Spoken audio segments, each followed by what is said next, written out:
Hi, this is Kirby Summers, and I welcome you to the Epstein Project podcast. This is sort of like a special report. So, as you know, I have been working on finalizing my book, Best of the Epstein Project Newsletters, which is already on pre-sale on Amazon. And one of the stories that I am including involves Jeffrey Epstein's friend, magician David Copperfield. In fact, my last Epstein project mailing was about Copperfield. And in that, I mentioned that Copperfield's girlfriend for several years was supermodel Claudia Schiffer in the 1990s. Now, in 1995, Claudia Schiffer, with her friend Naomi Campbell, Elle Macpherson, and Christy Turlington, opened a chain of restaurants called the Fashion Cafe. Um, there was a big splash. They were at the grand opening. I remember this because it was supposed to be sort of like similar to the Hard Rock Cafe, um, except that as it turns out, they were not the owners. They were actually the front for um, these two Italian brothers. The two Italian brothers, uh, their names are Tommaso Buti and his brother Francesco Buti. And these guys are in the Jeffrey Epstein, Donald Trump circle. And of course, magician David Copperfield and also Leslie Wexner, because Tommaso Buti ends up marrying a Victoria's Secret model. Let me find her name here for you. He ends up marrying, let's see, where do I have her name? Um, well, needless to say that I'm going to find her name, not to worry, because I have all my notes here. Needless to say, um,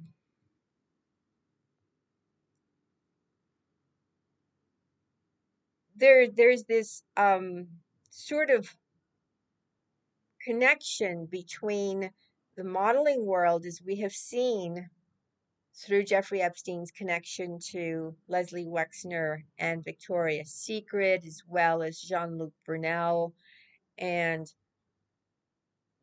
that side of uh, the modeling industry in France and elsewhere. Um, and Donald Trump had a modeling company too, and more to that will follow in this thing. However, the Victoria's Secret model that this one of the brothers marries is Daniela Pestova.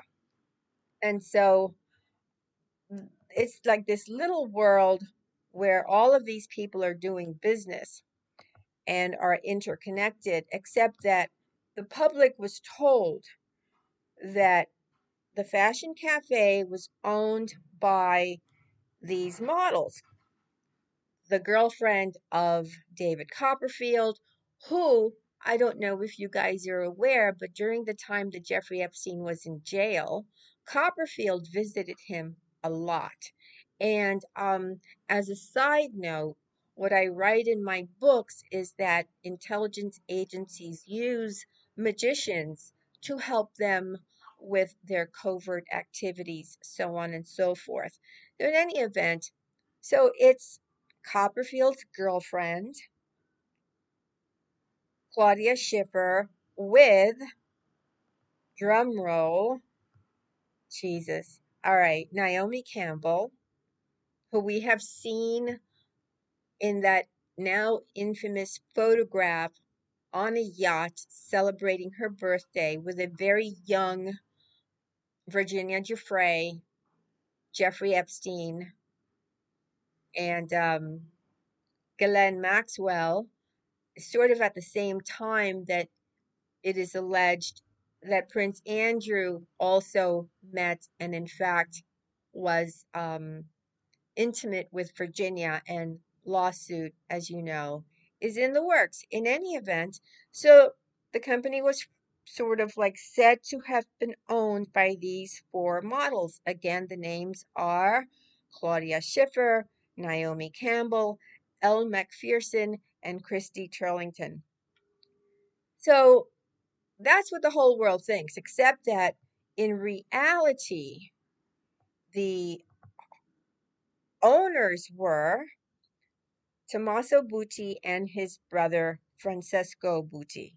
Now,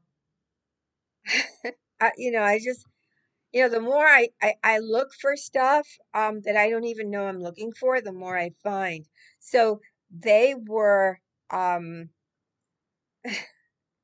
charged, each of them were charged with 35 counts of wire fraud, 14 counts of stolen property transportation, 1 count of money laundering, 1 count of conspiracy to commit wire fraud and to transport stolen property in interstate and foreign commerce. So, if convicted, they could face, and this was back in the year 2000, so that's 21 years ago. If convicted, they could face fines and prison terms of 5 to 20 years on each count. So, what I'm gonna read an old article for you. Uh, The indictment did not name any of the many investors, um, or how much money people had lost as a result of their fraud. But what they started to do is they began to move the money in chunks of $10,000, which at the time, if you moved $10,000 and not a penny more, these transactions were not recorded by the bank. So they were sort of like silent transactions. They were not recorded and they were not reported to the Internal Revenue Service.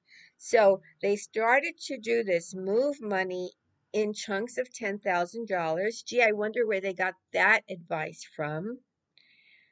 And ultimately, they transferred over $10 million into accounts in their names or other front companies that they controlled. Remember now, the cafe that the models were supposed to own was also a front company. It was a fake company with fake owners because the models did not own it. They were just fronting.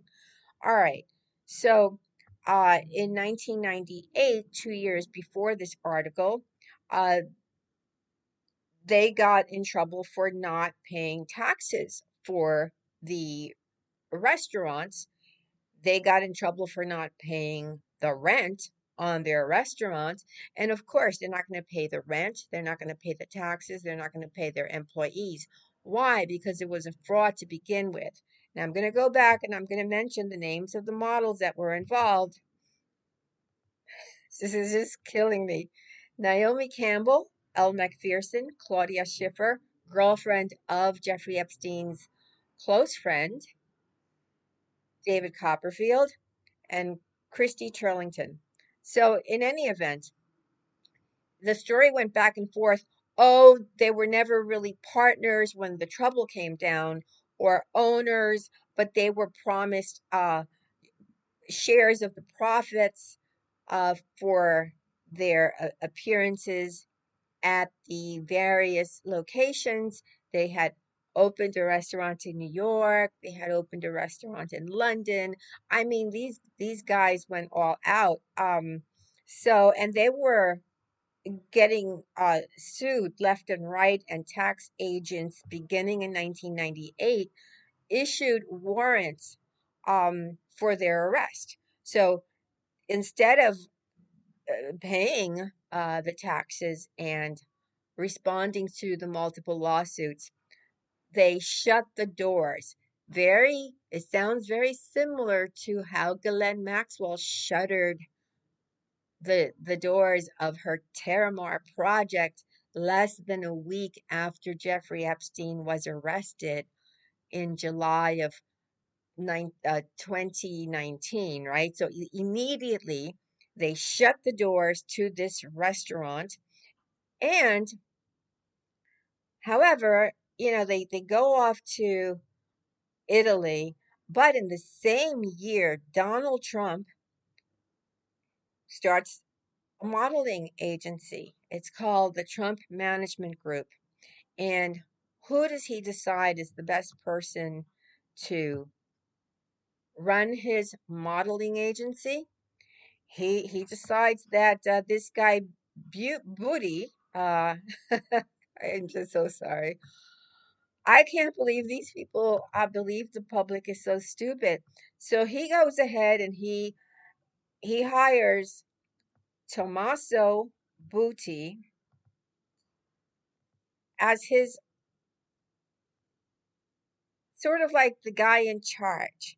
So then Trump tells New York Magazine in 1998, and I'm reading a quote: I've made $5 billion because I bank on the right people, Trump told New York Magazine. And I think he's a terrific, unjustly accused guy. Restaurants with all the unions and hamburgers you got to deal with are not for him.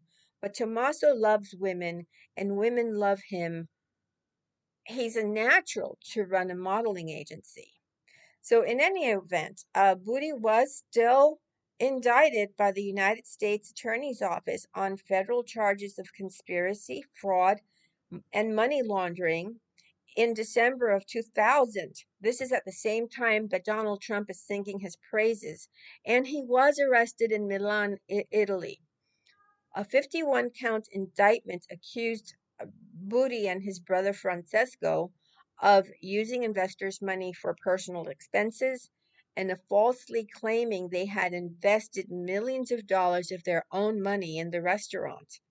Uh, so again, they were charged with 35 counts of wire fraud, 14 counts of stolen property transportation, 1 count of money laundering, 1 count of conspiracy to commit wire fraud, to transport stolen property and interstate and foreign commerce. So there's a Wall Street attorney whose name is David I don't know how to pronounce this name. I'm going to try. Jaro Slawitz. I'm going to spell it Jaroslawicz.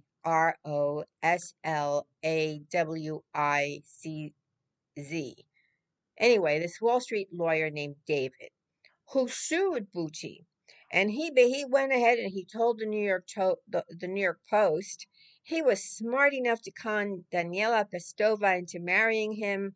He was smart enough to con people out of millions of dollars. Well, all right, so like the guy is on the run. What happens?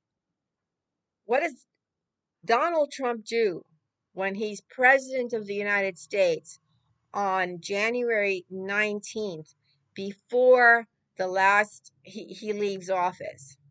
What does he do? He grants Booty a full pardon before he faced any of the charges against him. That means that Booty never served a day in jail. All of the investors got stuck with never getting their money back. Um, and that was his business partner. So, why the New York Times or the Wall Street Journal or even the New York Post or the Daily News or any of the newspapers have not covered the fact that Donald Trump pardoned his business partner, who was uh, like basically a fraudster who fled the country in order to avoid jail for over a decade, close to 2 decades, and his business partner. And with like real victims. Why no mainstream media newspaper has discovered this story, and me sitting in my apartment with my laptop as I'm finishing up my Best of the Epstein Project newsletters and working on my new book for Ghislaine, which because the first one did so well, so I'm working on Ghislaine Maxwell uh blackmail. I come across this story. It's like it's unreal, the stories that I bump into, but I'm sharing this with you. Please leave your comments in the comment section below. Please like the video, like the video. And I'm sorry, I find it funny because people think that Donald Trump is some kind of hero. As you can see by his actions, he was part of a group that defrauded people, and he pardoned uh, criminals. He also pardoned, by the way, Michael Milken. Who is Michael Milken? Michael Milken was Leon Black's partner. Leon Black used to work with him, and now we see that Leon Black is back in the news. Anyway, this is what I call circles within circles. I will be having more podcasts on a regular basis, and I will be speaking with, possibly I hope to have another podcast with Jeremy. Um, he and I had a fabulous one which I uploaded a few days ago, or maybe it was last week. I urge you to take a listen to that. But leave your comments. I'd love to hear what you have to say about this. Okay, Kirby Summers for the Epstein Project podcast. Have a nice day. Bye.